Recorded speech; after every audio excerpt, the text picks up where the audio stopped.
Hivi mtazamaji, tukutane na shujaa wetu wa wiki hii Elizabeth Wanjiru wa Thuti. Wengi wanamtambua kwamba Wanjiru wa mazingira. Ana umri wa miaka 24 pekee, lakini kufikia sasa ameweza kupanda miti zaidi ya 30,000.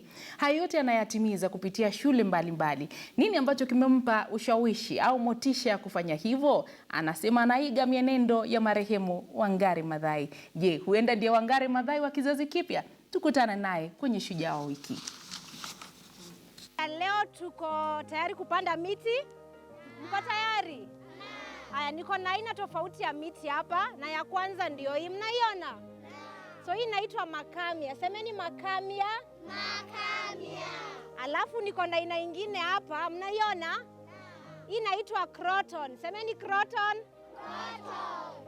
Alafu ya mwisho ndio hii hapa, inaitwa wabugia. Semeni wabugia. Wabugia.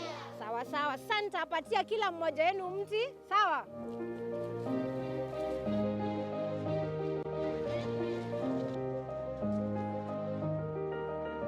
Na niliwaambia hii mti inaitwa aje? Makamia. Sawa sawa. Sasa mnajua umuhimu wa miti kweli? Nani anaweza niambia umuhimu wa miti? Moja, huleta mvua. Inatupatia kivuli, inatupatia hewa safi, sawa? Sasa nitaonyesha jinsi ambavyo mti inapandwa. Kuna mtu amewahi panda mti hapa? Haya, nani ambaye itakuwa ni siku yake ya kwanza kupanda miti maishani mwake? Tuwapigia makofi.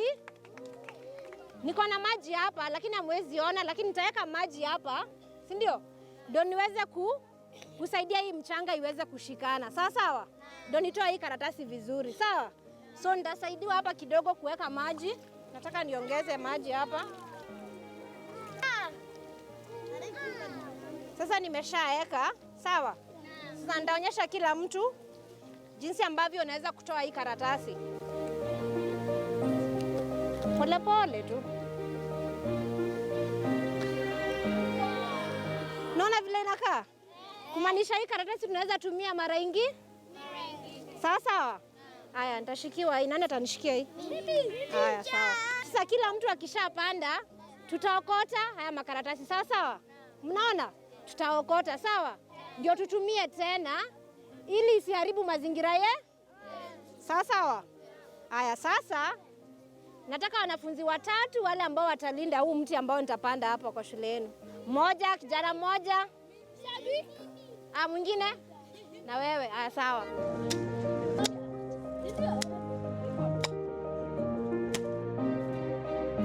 Ukishatoa hiyo karatasi, si unaona shimo ndio hii? Unaelekeza mti hapa sasa. Pole pole tu. Si ndio? Alafu tukishamaliza hivyo, unafunikia mti wako na mchanga. Sasa haya, tuendelee kuweka mchanga sasa. Weka plastiki. Haya, funikia vizuri.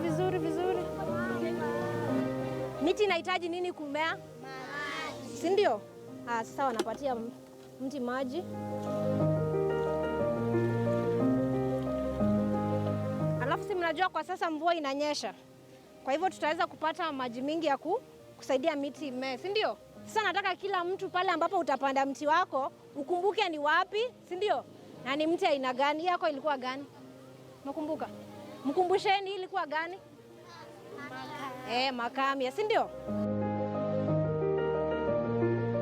Unapopanda mti huenda usipate nafasi ya kufurahia matunda yake, lakini kesho kuna yule ambaye atafurahia kivuli chake. Leo katika sehemu yetu ya Shujaa wa Wiki, mtazamaji, tunaangazia umuhimu wa upanzi wa miti kama mojawapo ya harakati za kuhifadhi mazingira.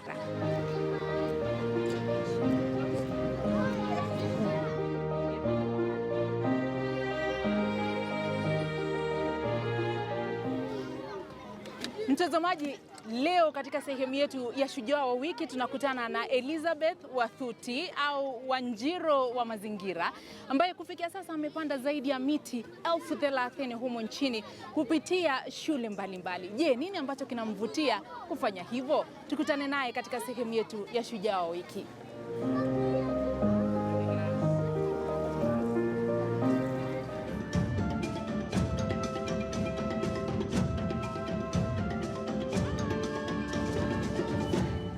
So leo tunakutana na Wanjiru Wathuti, Wanjiru wa mazingira. Hebu jitambulishe, wewe ni nani na unafanya nini? Mimi ni mwana mazingira na niko na miaka 24. Nimetoka huko kaunti ambayo iko na idadi zaidi ya misitu ambayo ni Nyeri County, na nimependa mazingira kuanzia utotoni, maanake niliweza kupanda mti wangu wa kwanza nikiwa na miaka 7. Nini ambacho kilikupatia motisha ya kufanya kitu ambacho unakifanya sasa ambacho ni kuhifadhi mazingira? Mtu ambaye alinipatia motisha zaidi alikuwa ni marehemu Profesa Wangari Maathai, ambaye kwa huo wakati ambao nilikuwa nalelewa huko Nyeri County alikuwa ni mbunge, na pia kwa huo wakati alikuwa anasaidia sana katika kulinda mazingira na pia kupigania mazingira yetu. Kwa hivyo alinipatia motisha sana, nikaweza pia kuanzisha mradi wa kuendeleza kulinda mazingira. Nilikuwa na ndoto ya kupatana na Wangari Maathai, na sio kupatana tu na yeye, ila nipatane na yeye na niweze kupanda mti na yeye. Lakini ndoto yangu haikuweza kutimia, manake aliweza kufariki wakati nilikuwa bado niko high school.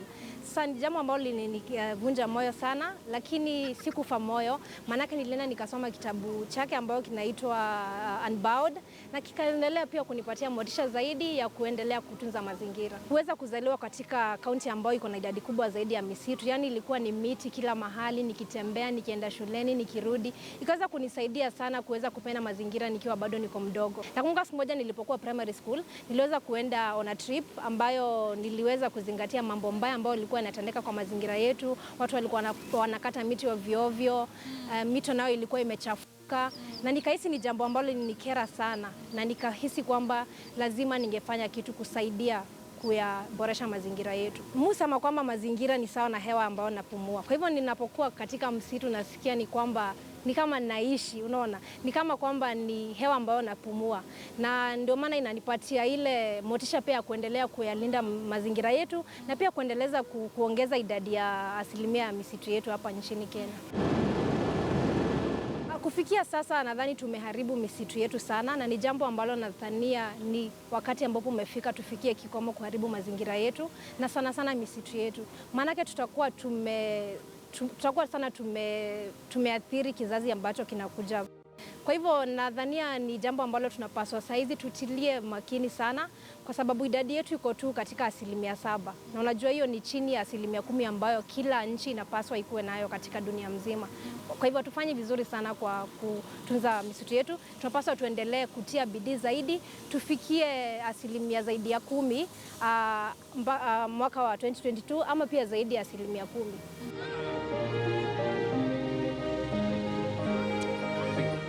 Na mbona ukaamua kufuata mashule? Niliamua kuendeleza mradi huu kupitia shule, maanake kuna kitu inaitwa tree growing. Kwa sasa tuliacha kusema tree planting ambao ni kupanda tu miti. Tunataka watu wakuze miti, sio kupanda tu leo alafu kesho hauko tena upatikani mahali ambao ulipanda mti. Tunataka watu wapande miti na waweze kuwa hapo kesho kutwa, na mwaka ambao utakuja baadaye uweze kuhakikisha kwamba huo mti umeweza kukua.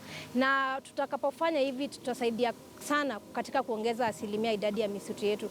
Na nilichagua mashule kwa sababu watoto wataweza kulea ule mti, wataweza kuzingatia na kutunza ule mti mpaka wakati ambapo utaweza kumea. Na natumia kampeni ambayo naita Adopt a Tree campaign, ambayo kila mtoto na kila mwanafunzi kwa kila shule ambayo naenda anaweza kupanda mti na anaweza kuilinda na kuzingatia ule mti mpaka wakati ambapo utaweza kumea.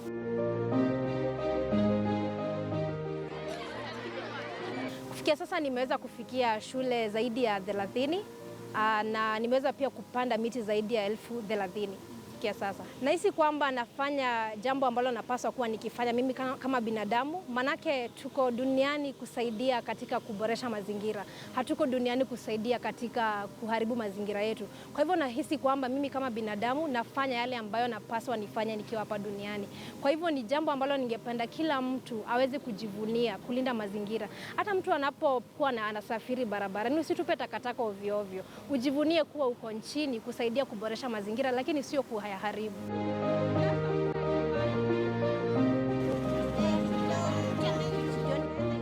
Niliwaambia hii mti inaitwa aje? Watoto wanafurahia sana na nimependa kila wakati ambapo nashinda na watoto inakuanga ni kama siku yangu ambayo nimefurahia sana kwa sababu wanapenda sana kupanda miti na ninapata kwamba watoto wengi inakuwa ni mara yao ya kwanza kuwahi panda mti maishani mwao. Kwa hivyo wakipanda ule mti wanasikia kwamba wamesaidia sana katika kuboresha mazingira. Na sio kupanda tu, manake pia na waelimisha na wafunza wale ambao wanapaswa kuzingatia wakiwa shuleni, wakiwa nyumbani, wakiwa barabarani ili kusaidia kuboresha mazingira yetu. Napanda mti kwa mara ya kwanza na nasikia vizuri. Kuna miti mingine ambayo hutupa madawa ambayo hutusaidia. Miti pia hutupa kivuli ambayo wakati kama saa huu ambapo kuna jua mingi. Miti yanatupa chakula, maji. Miti yanafanya mvua yaje ili tupate maji. Na pia hufanya mazingira ikuwe beautiful. Hatufai kukata miti. Waendelee kupanda miti ili wasaidie mazingira yetu na kwamba wasiwe wakitupa takataka kila pahali. Ninataka nipande mingi na mingi na pia nizimwagie maji. Watu wasikate miti kwa sababu miti atatusaidia maishani wetu, kwa sababu bila miti watu wengine wangekuwa wamesha kufa, wengine wangekuwa hospitalini. Miti hata yanaweza tupa dawa. Shughuli ya upanzi wa miti inayojumuisha wanafunzi, ninaona kwamba ina faida tele kwa wanafunzi kwa sababu wao wenyewe ndio wamepanda miti hii na wameonyeshwa jinsi ya kupanda mti huo. Na wanafunzi wengi hapa wamelelewa katika mjini. Kwa hivyo CBC inaingilia hapa ya kwamba mwanafunzi amepata kuwa na jukumu hilo la upanzi wa miti. Kwa hivyo ina maana kuwa pia katika mawazo yake anaona kuwa ina faida kupanda miti kule, kuna faida kwa sababu huwa tunasoma darasani miti ina faida hii, ina faida hii. Shuleni kwetu hatuna miti mingi. Kwa hivyo miti hii ikikua watajionea wenyewe kuwa miti ina faida. Tunapocheza hapa uwanjani kuna vumbi. Vumbi hii inaletwa na kutokuwa kwa miti mingi. Kwa hivyo miti hii ita act like windbreaker. Kwa sasa nimepanda miti 10 na nayatunza vizuri, nayapa maji na nayafanya yasikufe. Ndoto yangu kuu ilikuwa ni kuwa mwanamazingira tangu utotoni, manake nilikuwa na kielelezo Profesa Wangari Maathai ambaye alikuwa ananitia motisha nikiangalia yale ambayo alikuwa anafanya. Na nilikuwa najua kwamba ili niweze kuwa mwanamazingira ningebidi kwanza nisome kwa bidii, sababu Profesa Wangari Maathai pia alikuwa ni mtu ambaye alikuwa amesoma kwa bidii sana, na nilibidi nisome kwa bidii pia nipate marks ambazo zingeniwezesha kufika university. Lakini mwaka wa 2012 niliweza kufanya KCSE na nikapata alama 59 ambayo ilikuwa alama moja chini ya alama ambazo serikali ilikuwa inahitaji kupeleka watu katika the normal public education system ya universities. Kwa hivyo ikanibidi nirudie shule, niende nifanye one more time KCSE, na nikarudi huko shule ambao bado nilikuwa nasomea na nikafanya mtihani wangu tena na nikaweza kupata alama 65 kwa mara ya pili. Jambo ambalo niliweza pia kujishindania kuweza kuenda katika public university kulipwa na serikali, manake mzazi wangu hangeweza kunilipia ile private system na haikuwa ni ndoto yangu kuenda university kusoma as a private student. Ningependa pia niende huko kwa sababu ningependa pia niende huko nikiwa nimepata alama ambayo ningejivunia ya kwamba itanisaidia kuwa mwanamazingira. Na niliweza kufika huko university na sasa najivunia kwamba nimeweza kugraduate juzi na bachelor's degree in environmental studies and community development, na ya kwamba naitumia sio tu kujua kuhusu mazingira, naitumia pia kuboresha mazingira yangu kwa mambo tofauti ambayo nafanya, na pia napitisha hiyo elimu kwa watoto tofauti na kwa watu mbalimbali nchini na pia nje ya nchi. Kufikia sasa umepokea tuzo kadha wa kadha. Hebu tueleze kuhusu tuzo hizi na zinakufanya unahisi vipi? Kupitia utunzaji wa mazingira nimeweza kupata tuzo mbalimbali. Nilipata kwanza tuzo la Wangari Maathai Scholarship Award ambalo linasaidia wanawake ambao wanafuata nyayo zake Profesa Wangari Maathai, na likaweza pia kunisaidia zaidi kuendeleza mradi wangu wa upanzi wa miti katika mashule na pia kuelimisha watoto mbalimbali shuleni. Na pia nilipata tuzo la Diana International Award, pia imekuwa mwaka wa 2019, na pia juzi nimeweza kutajwa mmoja wa vijana 100 Afrika ambao ni most influential, na sana sana kwangu ni kwa maneno ya mazingira. Kutoka Kenya tulikuwa watu 10, mmoja wapo akiwa ni Teacher Tabichi ambao kila mtu anamjua. Kwa hivyo nilihisi kwamba ni jambo ambalo linipea motisha pia nizidi kuendeleza uhifadhi wa mazingira na nizidi pia kuendelesha miradi wangu na pia nizidi kuambia watu waendelee kutunza mazingira yetu. Manake tusipotunza mazingira yetu tutakuwa tunaangamiza vizazi ambavyo vinakuja baada yetu. Kando na hiyo pia najivunia kwamba juzi UN Environment imeweza kunirecognize among wale ambao wanaendeleza uhifadhi wa mazingira, na pia walinirecognize among the UN Young Champions of the Earth Regional Finalist for Africa. Napopata tuzo mbalimbali zinanisaidia sana kupata motisha zaidi kuendeleza kazi zangu, maanake najua kwamba naweza kuinspire watu kupitia kazi ambayo nafanya, na sio tu kuwainspire lakini na wainspire na pia wanaendeleza kazi ambayo wanaona nikifanya. Kwa hivyo kama juzi niliweza kupanda miti 400 kusherehekea siku ambayo nilizaliwa, na nilifurahia sana kwamba watu pia wameendelea zaidi na zaidi kuendelea kupanda miti kumbuka siku ambayo walizaliwa.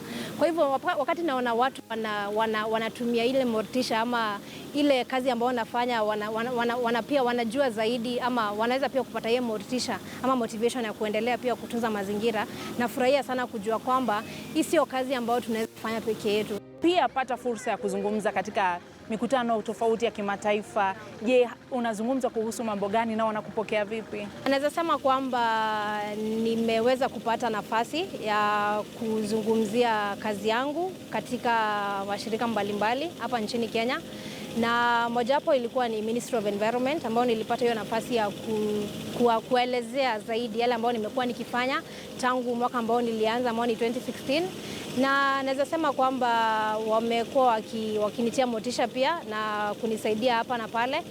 Kwa mfano pia juzi nimeweza kuweza kupata miti kutoka huko Kenya Forest Service, na ni kuanzia mwaka 2016 nimekuwa nikinunua tu miti na tu na pesa ambayo nimejiwekea kidogo.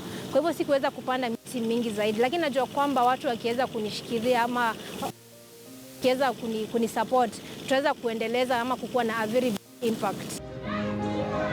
Mwaka wa 2016 niliweza kuanzisha tree nursery nyumbani, maanake nilipata tuzo la Wangari Maathai Scholarship Award ambalo pia ni tuzo ambalo linakuja na some seed funding inakusaidia kuendeleza mradi wako. Kwa hivyo hiyo ilinisaidia sana kuweza kupanda miti katika shule tofauti. Bado hatujafikia mahali ambapo tunapaswa kufikia kwa sasa, maanake tunaona kila mahali misitu inaharibiwa, mito imechafuka, na bado watu wanaendelea kufanya mambo mbalimbali ambayo yanakera katika mazingira yetu. Tunaona hata maneno ya poaching, kila mahali kuna mambo mbaya ambayo inaendeleza uharibifu wa mazingira. Na nafikiria kwamba lazima viongozi wetu waendelee kufanya kazi ambavyo inapostahili.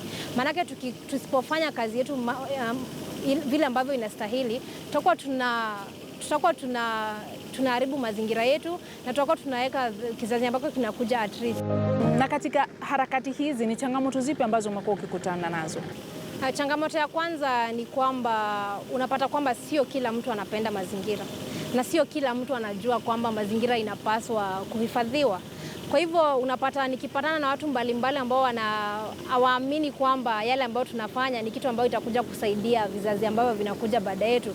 Kwa hivyo inanipatia ile kazi ya kuweza kwanza kuwa convince na kuwafunza pia waweze kujua kwamba lazima tuboreshe mazingira yetu, na nasaidia kujua kwamba yale mashida ambayo tunapitia leo nchini ni kwa sababu sisi binadamu tumeharibu mazingira yetu na tunapaswa kuyahifadhi. Kwa hivyo changamoto moja ni kuweza kukabiliana na watu ambao hawaamini kamwe kwamba tunapaswa kuyalinda mazingira yetu, na wako watu wengi sana zaidi nchini hata nje ya nchi ambao hawaamini kwamba ni jukumu letu kama binadamu kuyatunza mazingira yetu. Kwa hivyo changamoto moja ni kuwasaidia hao watu kuelewa kwamba mazingira ni jukumu letu. Hii inaitwa croton. Semeni croton. Croton.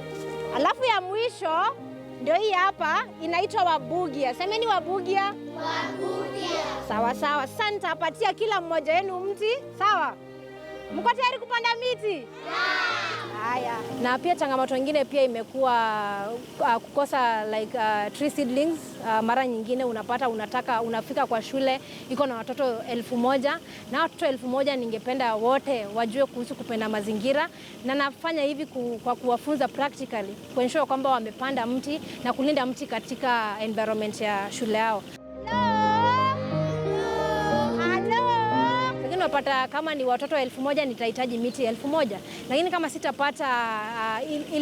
kama sitapata idadi ya miti 1000 inamaanisha kwamba pengine nitahave kufanya watoto 5 wanapanda mti moja, ambao ndoto langu ni kuhakikisha kwamba kila mtoto na kila mwanafunzi katika shule zetu ameweza kupanda na kulinda mti nchini. Kwa hivyo sasa wewe unaweza kusema wewe ni Wangari Maathai wa kizazi kipya na unaweza kutoshea katika viatu vyake. Naam, niko tayari kulinda mazingira yangu pia. Yale ambayo niko tayari zaidi kulinda mazingira yetu, na sijali yale ambayo naweza nikapitia, manake lazima tulinde mazingira yetu. Na ni vibaya sana kuketi chini nikiangalia mazingira ikiharibiwa, na naweza simama kama the hummingbird vile ambavyo Wangari Maathai alisema, nisimame pia niweze kufanya jambo kusaidia kuboresha mazingira yetu na kusaidia pia kuhakikisha kwamba hakuna mtu ambaye anaharibu mazingira yetu. Naam, Wanjiru wa mazingira.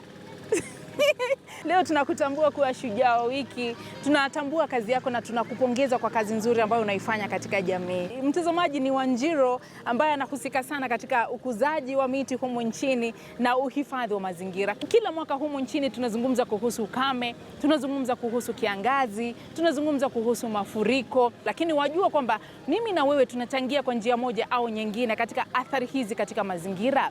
Lakini je, ni vipi ambavyo tunaweza kujukumika katika kuhifadhi mazingira? Huenda hutapanda mti, lakini je, unafahamu kwamba unaweza kuutunza ule mti ulioko karibu nawe?